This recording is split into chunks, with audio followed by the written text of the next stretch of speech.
Olá pessoal, estamos aqui mais uma vez com um novo podcast hoje para falar de um assunto que tem tudo a ver com a nossa região. É isso, Priscila? É isso, Fábio. Tudo bem? Mais um podcast e hoje a gente vai falar sobre agro. E como que marketing e negócios se entrelaça aí com agro. Muita coisa legal. E o nosso convidado, vou pegar aqui minha colinha, ele é zootecnista, mestre em produção animal, coordenador e professor universitário por mais de 2 décadas, facilitador e moderador do Sebrae São Paulo por 15 anos, consultor de negócios do agro há 25 anos. Não é só isso, tem mais. Apresentador de TV por 10 anos no programa Matsuda e Seu Pet, radialista na Comercial AM, com o programa Agro e Você, Mais Agro por 1 ano e atualmente o supervisor técnico comercial da Matsuda Pet. Será que ele entende, Fábio, sobre o assunto? O pior é que ele deve entender do assunto de rádio também, né?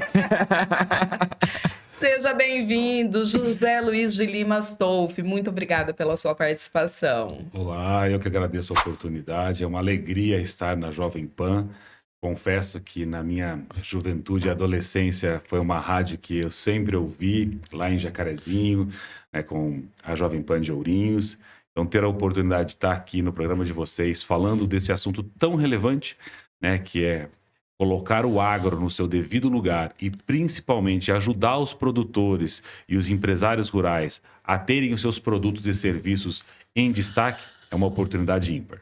Ai, que bacana. E a gente, sim, vai juntar essa questão, né, Fábio, do marketing, que é a nossa área aqui, de negócios, e entender como que o agro está se desenvolvendo aí dentro do marketing. Hoje o agro ele tem uma dificuldade muito grande em contar tanto dos seus produtos quanto das suas virtudes e das suas dificuldades. Então, ter uma oportunidade de trazer, né, essa luz para o agro é interessante. Legal, e seja muito bem-vindo. Para a gente é um prazer te receber aqui, mas vamos lá, logo à primeira pergunta. A gente sabe que, historicamente, o agro, né, produz os chamados commodities. É o arroz, é o feijão, é a carne. E muitas vezes os consumidores tratam esses produtos como sem uma diferenciação, a não ser pelo tipo de grão, pelo tipo de corte, né? E a gente vê um certo distanciamento, pelo menos via isso, um certo distanciamento em posicionamento de marca, em valorização por outros pontos, além da essência do produto em si. Qual que é a tua visão? É isso mesmo? Isso vem mudando? Vem mudando muito rápido, né? A commodity é o produto que quem dá o preço é o mundo. E o produtor, ele vem buscando, dentro da própria commodity, ter um diferencial. A gente fala hoje de carne com marmoreio.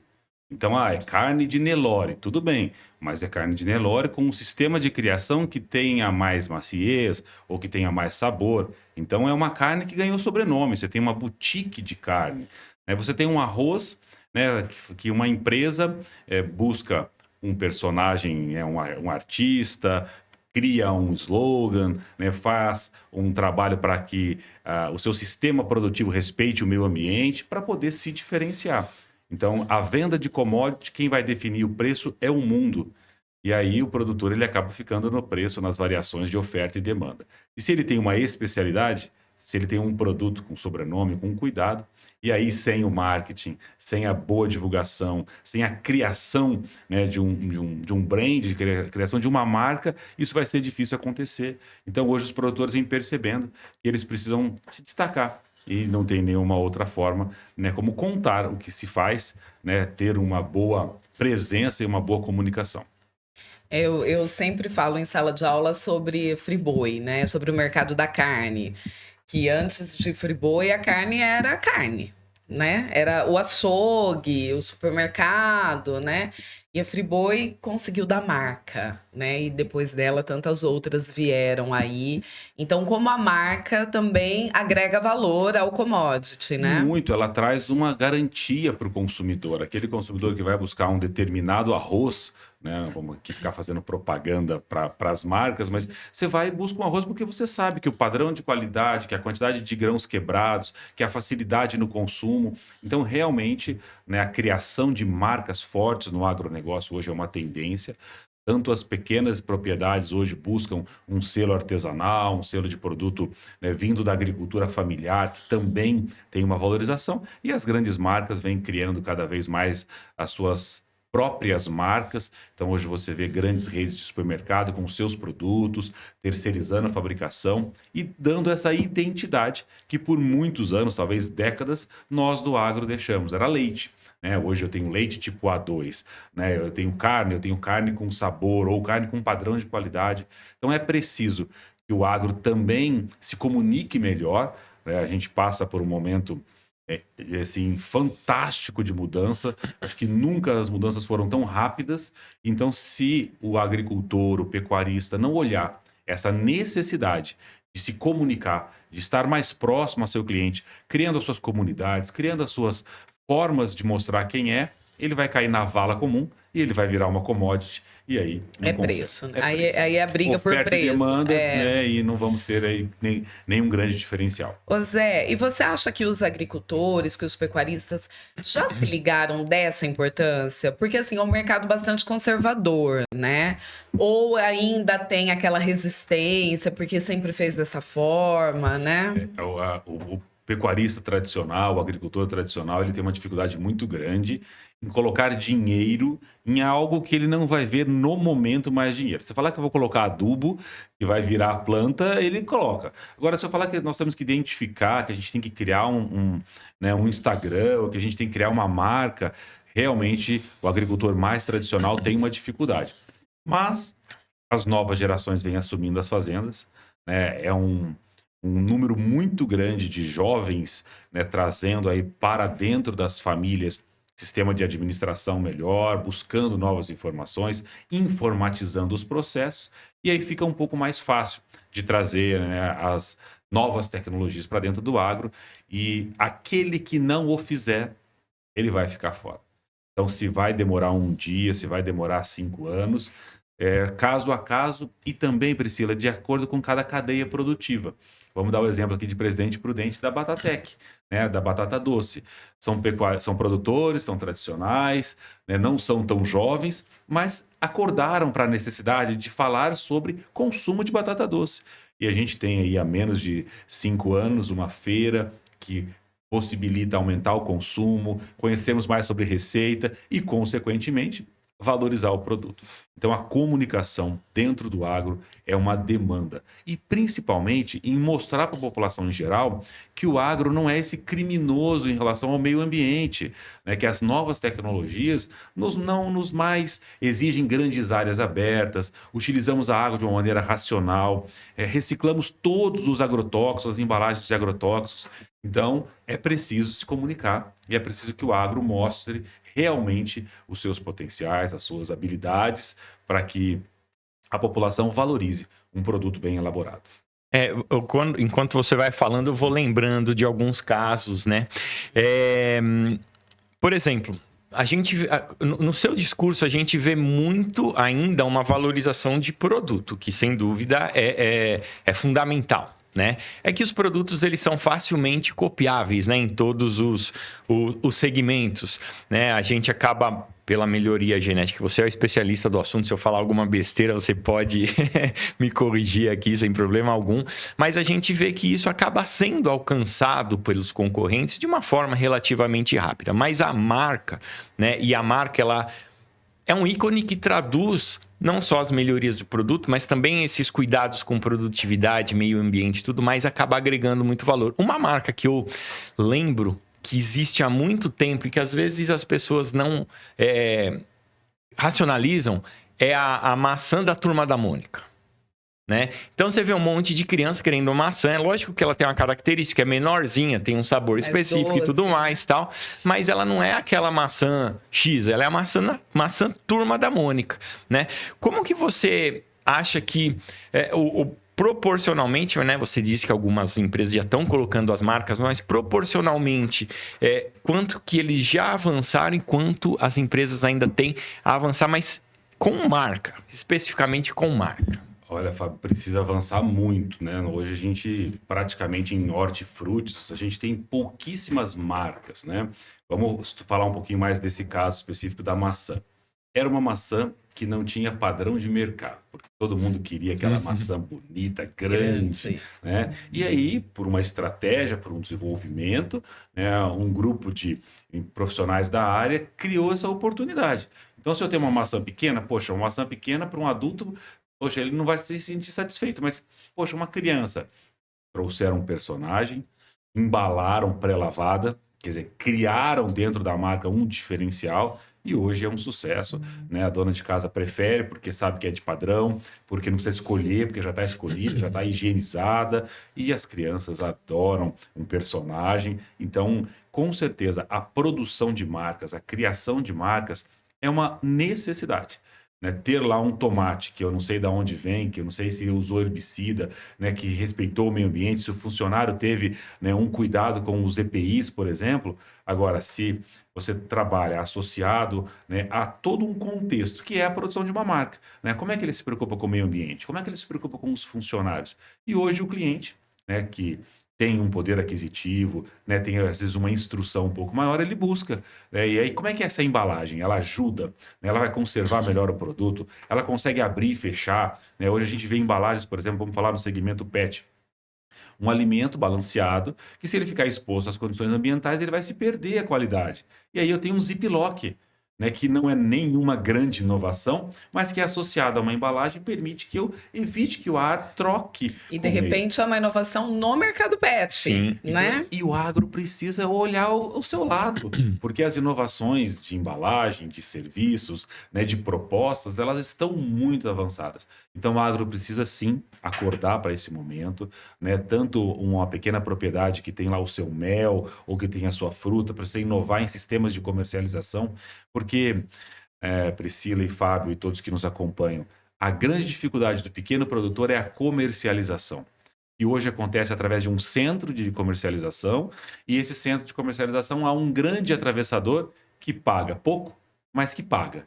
E às vezes ele tem a dificuldade de atender o cliente final. E aí ele acaba produzindo pouco, recebendo pouco e tendo pouca lucratividade. Agora, se ele tem sua marca, se ele tem sua embalagem, e se ele consegue ter uma demanda, aqui em Presidente Prudente, se vocês observarem no dia da feira, né, de sábado, tem uma determinada barraca de verdura que faz fila para que compre a verdura. A feira não abriu e a barraca já está com fila. Um dia eu parei na fila, eu falei, não, eu vou enfrentar essa fila porque eu quero saber o que que tem. E o que tem? É uma verdura de chão, não é de hidroponia.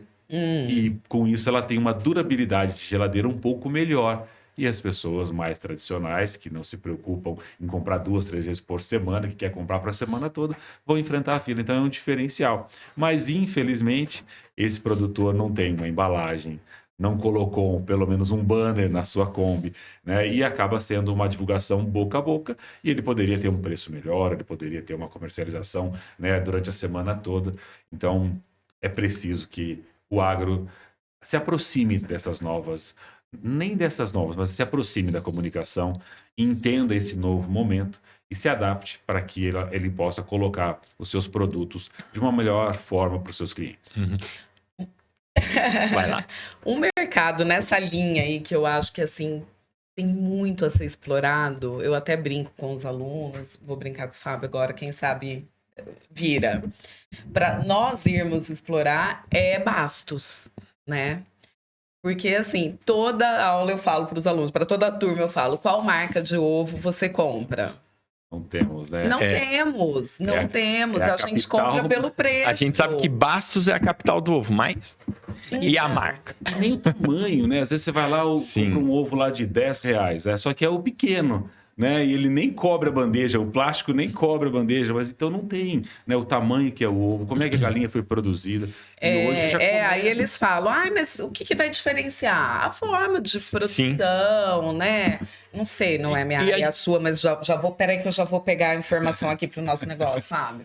De repente, algo além na ração, mais proteína, enfim, para que o ovo tenha uma estrutura nutricional melhor. O tempo de armazenamento, né, que ele quanto tempo ele saiu da granja para chegar ao consumidor. E eu acho que o mais difícil já fazem, porque você já viu aqueles ovos que vêm com um código Datado, né? Então, pô, se ele tá rastreado, Já tem... dá pra você ver a história da galinha que botou aquele ovo, mas é verdade, né? Hoje é uma indústria fantástica, é uma indústria, né? Porque você tem todos os ovos passados por uma ovoscopia, não sai nenhum ovo sem ser analisado, então só chega para o consumidor aquele ovo que está, né, de acordo com a legislação, são lavados para que eles possam chegar com uma boa condição de comercialização, mas o algo mais do que se preocupou com a granja em relação ao meio ambiente, está com a sua área de preservação preservada, os funcionários todos estão registrados, porque a maior parte já estão, porque a legislação trabalhista ela pega pesado, só que aí ninguém comunica. Ninguém Então, quer dizer, é aquilo que o Fábio estava falando, se olha muito para o produto, para o processo de produção, tá legal, tá modernizado,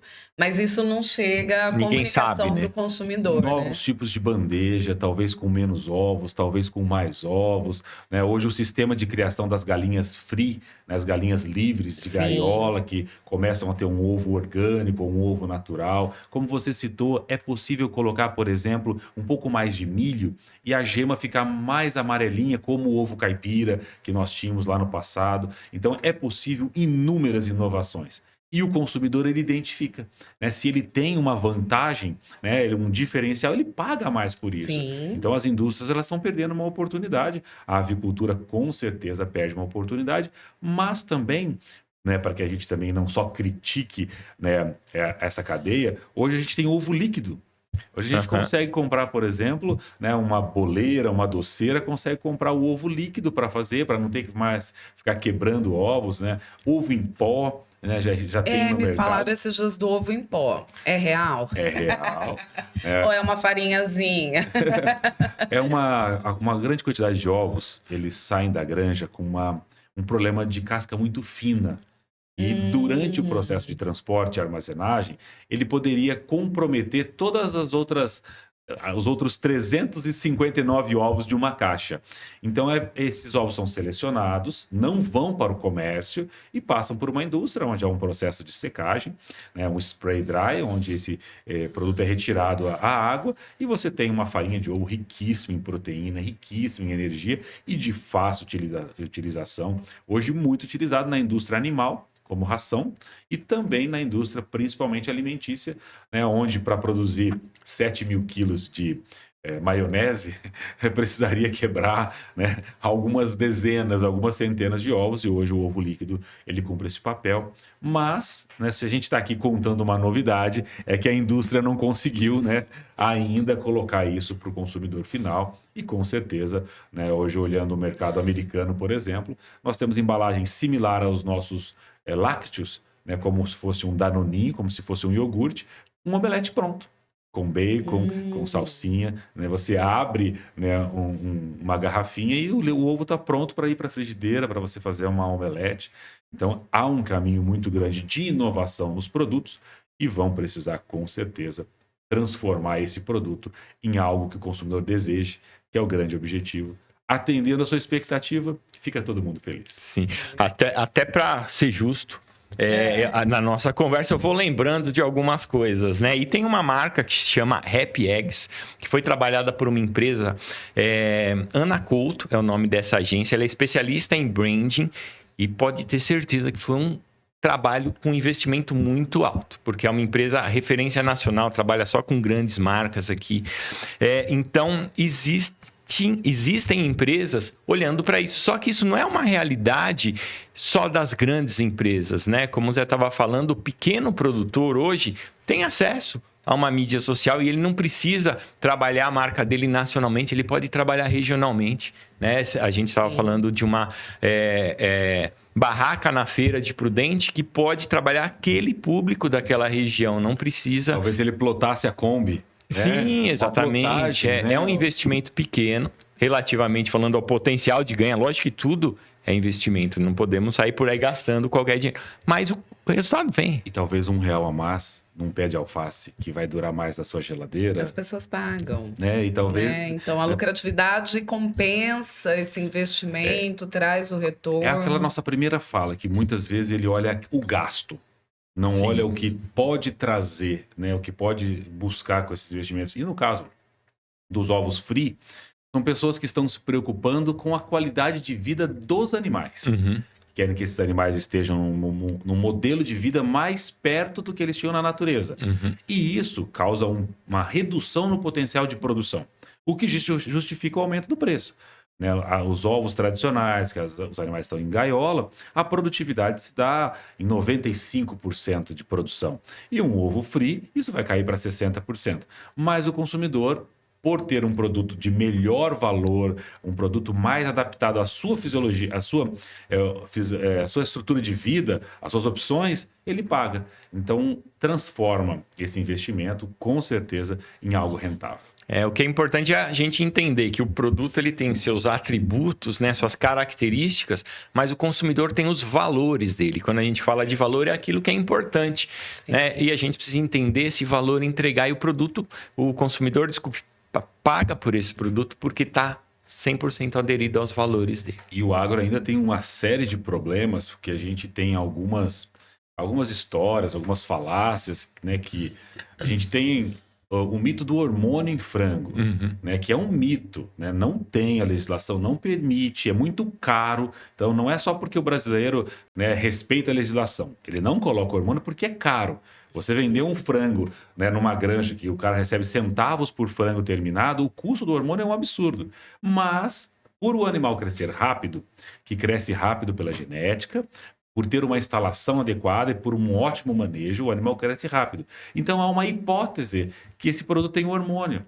E aí, pela falta de informação, acaba alguém entrando nas redes sociais e hoje é a terra de ninguém, né? Porque não tem uma fonte fidedigna, não tem uma repercussão de quem escreveu sobre aquilo. Então, né, o mel que açucara é um bom mel, porque a frutose e a sacarose elas vão tornar o mel açúcar. Né? O mel que é falso é aquele que reage ao iodo, porque aí tem amido. Então, o mel que açucara, muitas vezes as pessoas acham que não é verdade, que é um mel falso. O frango vai hormônio? Não, não vai hormônio. O ovo faz mal para a saúde? Talvez faça se eu comer exageradamente. Então, o agro precisa desses canais, dessa possibilidade. Desmistificar, né? Contar algumas verdades que, né, a gente acabou erroneamente aceitando como verdades. E é o café, é o ovo, é o chocolate, é o vinho, faz bem, faz mal. Depende da onda, né? Depende de que lado da bancada que a gente está, né? Exatamente. Vamos falar um pouquinho sobre um mercado que está aproveitando muito, sim, marketing e comunicação? O mercado pet. Maravilha. Esse está super em alta, consumidores buscando cada vez mais produtos, investindo, comprando, gastando com seus pets. E esse mercado está sabendo aproveitar bem esse momento, né? O pet passou daquele animal que ficava da cozinha para fora, que comia o resto de comida. Que comia o que sobrava das nossas alimentações. No máximo, a gente cozinhava uma costela com fubá, um pescoço de frango com arroz, para um animal que está dentro das nossas casas, em cima dos nossos sofás, e tanto as empresas de saúde animal quanto de nutrição aproveitaram esse potencial e com uma sapiência que é longevidade e expectativa de vida. Quem já teve um cachorro, nós que, né, já passamos dos 20 há alguns dias, né? 2, 3 anos. 2, 3 anos, né? A gente já perdeu um cachorro, né? Já teve um animal de estimação que nos deixou. A tristeza é muito alta. E hoje você ter uma boa clínica veterinária que cuida, né? Uma boa relação de banho e tosa, né? Uma boa vacinação e principalmente uma alimentação especial torna essa expectativa de vida de quase 60%, 70% a mais. Há 3 décadas atrás, um cão vivia 10 anos. Hoje é comum chegar aos 18, 20 anos de idade. Então, a indústria hoje ela tem alimentos super premium, elas trazem produtos que muitas vezes a gente não vê nem na alimentação humana. Minerais e vitaminas nós descobrimos agora, pós-pandemia. Olha lá, né? Podemos assaltar ali a ração. São extremamente completos. Né? A gente faz um balanceamento nutricional onde a gente atende aminoácidos essenciais. Para proteger a gordura, é uma vitamina E, né? Um ácido retinóico, um óleo de alecrim, né? A gente tem proteínas de altíssima digestibilidade, porque eles são tudo para a gente. né? E o proprietário investe mesmo. Hoje, quase todas as marcas têm um programa de comunicação, tem canais, tem tutoriais, estão muito próximo ao consumidor, né? Atendendo aí essas novas tendências do marketing. Então, hoje é comunicação, né? Não adianta mais você ter um produto e não ter uma comunidade ativa, não ter uma comunicação bem feita. Então, hoje a indústria pet, ela busca, através de bons produtos, produtos diferenciados, atender essa expectativa de vida, que não é mais apenas com o cão, mas eu quero uma casa sem cheiro. Então, a gente pensa num produto que possa reduzir a quantidade de bactérias patogênicas para que as fezes do animal sejam fáceis de serem limpas e a casa não tenha cheiro. Eu uso um produto para evitar a queda de pelo. Para quê? Porque o sofá não fique cheio de pelo, porque eles estão dentro das nossas casas. Então a indústria se preocupa com o pet, mas também com o seu tutor, com o dono. E aí, né, é uma indústria que cresce muito bem nos últimos anos. Tem consumidores com alto potencial, né, de investimento. A gente vê isso pela indústria de alimentos para gatos, de produtos para gatos. O dono de gato hoje gasta no pet shop mais até do que o dono de cachorro, Ah, é? né? Compra, né, um massageador, compra algo para as unhas, né? Compra um brinquedo, investe num tapete urinário, numa areia, né? Para as fezes. Então é uma indústria que cresce e que vem olhando essa oportunidade de comunicação, né? Para que ela saia, né? Desta vala comum desses produtores de ração. Então, hoje, uma indústria vende alimento balanceado, não vende mais ração, né? Começa a buscar aí ter um grande diferencial. Nutritivamente, os pets estão mais assistidos do que a gente, A gente então. poderia falar da ciência animal. Aham. Há mais ou menos umas 4 décadas que vitamina D, vitamina C, minerais como selênio, como zinco, já são utilizados comumente em qualquer criação comercial, seja ele de um cavalo, seja ele de um boi, de um frango ou mesmo de um pet. E nós estamos agora, coisas de 5 anos para cá, se preocupando com o colágeno ou se preocupando em consumir uma vitamina, né, um complexo mineral e vitamínico. Então, a criação animal hoje ela já tem um cuidado muito grande, né, um cuidado sério para que possa atender essa exigência nutricional. E a comunicação, né? Porque na internet a gente vê formação de todo tipo. Como que você classifica? Como que auxilia os donos de pets a... É uma questão que a gente vem desde a época da graduação falando da tal da fonte, né? Quem é que disse isso, né? Porque o que a gente vê de preocupante é que a internet virou uma terra de fácil acesso. Todo mundo se torna especialista de um dia para a noite, abre um canal e se ele tem uma boa comunicação, às vezes uma boa aparência, ele acaba atraindo milhares, milhões de seguidores. Mas nem sempre ele tem, né, competência para falar sobre aquele assunto. Então a gente sempre diz, cuidado com quem você está aprendendo. Porque hoje qualquer um pode dizer, olha, um alimento balanceado seco pode fazer mal para o seu pet. É melhor comida natural. Talvez cozinhar para o seu pet poderia dar certo? Poderia. Mas será que nós vamos ter minerais para colocar miligramas de zinco por quilo de ração? Ou trabalhar com unidades internacionais de vitamina C por quilo de alimento? E olha, na minha casa, para cozinhar para minha família já dá um trabalho. Imagina eu ter que cozinhar também para o meu cachorro. Uma comida separada, Com né? outras características, porque a cebola é tóxica para os pets, o excesso de sal pode ser prejudicial, a gordura nem sempre, né, as doses de proteína e gordura não são a mesma, ele não pode comer o nosso resto de comida, mas há uma tendência, muita gente na internet falando de alimentos naturais. Então a dica é: procure alguém confiável, procure uma fonte de referência, alguém que saiba do que está falando. Cuidado com os influenciadores que só têm boa comunicação, que são rápidos ou que são bem comunicativos, mas que não têm, né, uma base científica, uma base técnica. Procure alguém que conheça daquele assunto. E a gente vê nos pets, assim, a mudança de comportamento do público, né? Que tinha mais filhos e cachorros que eram cachorros de fora de casa, como Sim. você diz. E hoje menos filhos e mais pais de pet, né? E o investimento realmente muito alto. Até em creches, dos mais Serviços variados ali. serviços e produtos também, né? Na época do Natal tem o panetone para pet, na E é sem época cacau, porque o cacau é tóxico. Então, assim, é um produto que está aprovado por um veterinário, por um zootecnista, para aquele pet. Nós temos uma sorveteria em Presidente Prudente que tem um sorvete para sim, cães, um espaço, né, pet friend lá para estar lá com o seu animal de estimação. Aliás, espaço pet friendly tá super em Sim, alta sim, nos sim. mais Sim. diversos locais, em shoppings. A gente chegou a fazer uma coluna sobre isso, Sim, né? E sim. atender o consumidor. Se ele quer levar o seu pet lá, se você acha certo, se você acha errado, não temos aqui para julgar. Ele gosta do pet, ele investe, ele cuida com carinho, ele compra um carrinho para ele andar com o pet. Não há problema. Cada um com os seus conceitos, cada um com as suas valorizações. E a gente, como, né, buscando esse cliente, eu quero criar um espaço. Tem demanda? Eu vou oferecer produto. E aí, né? vou lá na sorveteria, ofereço um produto que é seguro para o pet, que eu posso estar ali desfrutando desse momento. Né? A gente tem aqui em Presidente Prudente uma creche que inaugurou recentemente, que tem um espaço para você deixar o teu pet lá, passar o dia, para brincar com outros animais, para interagir, que é um grande problema. Pensando do ponto de vista animal, os pets perderam, né, esse instinto. Né? Eles se veem como minis humanos, né? Eles não têm mais contato com outros animais. E isso a indústria aproveitou a oportunidade. Eu quero ter um pet, eu não consigo passear. Então eu tenho um espaço para ele brincar, eu tenho um espaço para ele se divertir.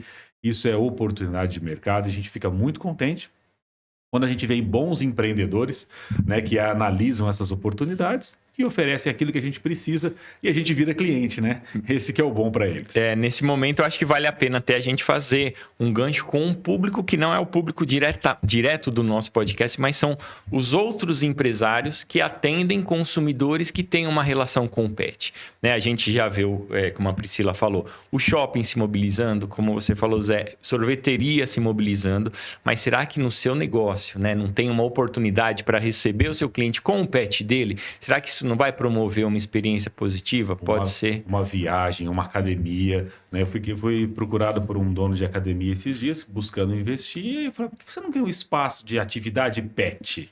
Né? Porque hoje é um grande problema a obesidade. Sim. Porque aqui fica aquela velha máxima do mercado. Né? Quando a gente vai buscar uma oportunidade, a gente tem que tentar solucionar o problema. Qual é a dor do nosso cliente?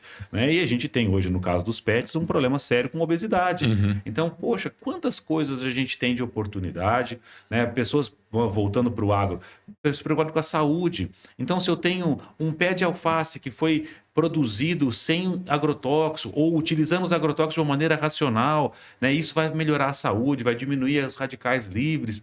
Então, o alimento natural, ele é muito bom para a saúde comparado aos industrializados. E a indústria gasta milhares, milhões de dólares, de reais investindo em divulgação, em marketing, em produto e não contam os problemas. E aí quem tem lá um produto natural que vai trazer o bem para a sua saúde, muitas vezes, no máximo, ele coloca numa sacolinha de supermercado e leva para a feira. Né? E aquele produto é riquíssimo, aquele produto é bom para a saúde, aquele produto é fresco, e ele não consegue divulgar, ele não consegue esclarecer.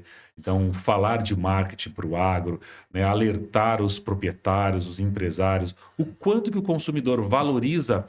Né? A gente vê, por exemplo, no agro, quando eu pego um produto já higienizado. Poxa, uma salada de rúcula é uma delícia. Agora, chega 9 horas da noite em casa, depois de uma aula, e vai lavar uma rúcula. É muito chato. Aí você vai no supermercado, por R$2 a mais, você compra uma rúcula higienizada. A gente trabalhou para isso. Eu vou comprar essa rúcula lavada, né? Um milho pré-cozido, um coco já cortado, né? Um abacaxi descascado. Então, essas inovações, se aproximando dessa vida moderna, né? Onde, poxa, eu quero um bife. Eu não quero comprar uma peça inteira de filé, não vou comer. Minha casa, tenho 2 pessoas em casa. Então, a indústria e os produtores, elas precisam olhar novamente os consumidores, se preocuparem com essas mudanças de família, né, casas pequenas, né, com gente trabalhando o dia todo, e buscar o que será que eu poderia facilitar a vida dessa pessoa, porque com certeza, quando eu tenho um produto que facilite a vida, tem mercado. Numas andanças, né? Eu adoro o supermercado, adoro olhar o supermercado. E eu vi em São Paulo uma abobrinha furada para rechear. Pegaram o uma- cabotiano. Tava pronta ali. Era uma italianinha para fazer recheada aquela com carne compridinha. moída. Na minha casa eu faço só barquinha. Eu corto no meio e coloco carne moída para assar. Mas o prato tradicional árabe, ela é recheada. Só que é muito difícil você com uma faca em casa tirar o miolo. Então eles pegaram aquele antigo arco de pua que os nossos pais usavam para fazer um furo e tiraram todo o miolo da abobrinha. E aí você comprava o quilo, na época, acho que custava R$ 3 o quilo da abobrinha italianinha, e você pagava lá em 5 abobrinhas, você pagava R$ 12. Só que elas já vinham prontas para você fazer o seu molho de carne moída e colocar para assar. Com certeza esse profissional que trabalhou a semana inteira, né?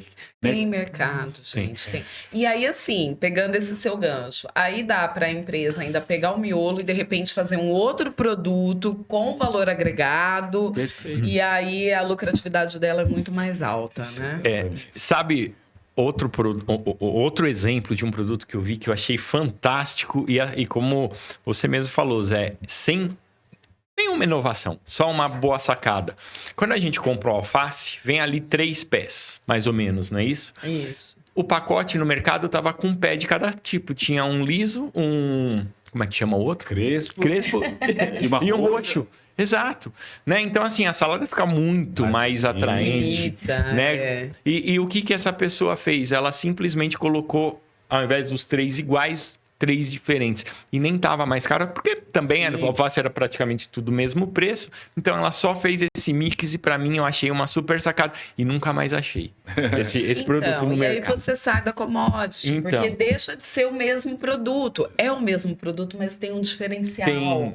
Aí você vai para ele. E como você falou, é importante observar o comportamento do consumidor. Todo lugar que a gente vai tem salada coloridinha ali, né? Essa pessoa observou. A gente gosta da cor, né? A gente gosta do produto diferente, do formato, né? O consumidor. E isso, muitas vezes, né? Voltando aqui para falar um pouquinho da personalidade do pecuarista ou do produtor rural. Ele é muito tradicional, ele está muito focado nos seus problemas, que é o clima, o solo, a geada, a seca, que não é fácil. Sim. Só que ele acaba não olhando a porteira para fora. E ele acaba tendo uma série de benefícios ou de oportunidades que ele acaba passando para alguém que leva esse produto para uma cozinha industrial. Aquele pepino torto, ele corta e vende cortado ou faz picles, né? E agrega o valor com aquele produto que não tinha mercado. Então é preciso que ele saia um pouco do tradicional, né? Você que é filho de produtor rural, você que trabalha, né, com o agronegócio, observe mais, conheça mais, né? Visite mais, assista, né? E procure coisas em outras áreas. Porque como a gente aprendeu, a inovação não é o novo. A inovação é o novo aonde você está. Né? Porque às vezes a embalagem diferente já está em outro segmento, às vezes a higienização de produto já vem em outro segmento e a gente pode ter aí, né, uma fruta, né, um legume, uma verdura, um corte de carne, né? Quantos açougues hoje com bandeja que você chega, não precisa nem falar com o atendente, já tem lá 3, 4 peças de carne para você levar para casa. Então, neste momento que a mudança é a única certeza que a gente vai ter, se você não se atentar, se você é pecuarista, se você é agricultor, não olhar para o futuro, é possível que você fique preso ao passado. E o passado não vai te levar a lugar nenhum. O Né? passado passou. E aí, puxando um pouquinho a sardinha para nossa lata, né? Muitas vezes também ele não tem essa visão, né? Porque também não tem o conhecimento, porque, né, toda a estruturação dele é para um negócio agro, então ele olha e nem consegue enxergar essa oportunidade. Então, ouvir, buscar profissionais de marketing pode ajudar. Pode ajudar bastante. Em alguns casos, ele só vai entrar no mercado se ele tiver um rótulo. Senão ele não vai conseguir atender uma vigilância sanitária do município, que não vai obrigar grandes análises. Mas ele tem que ter uma descrição de quem ele é, qual é o endereço. E às vezes eu falo, vamos criar um rótulo. Ai, mas é caro. Caro é não vender.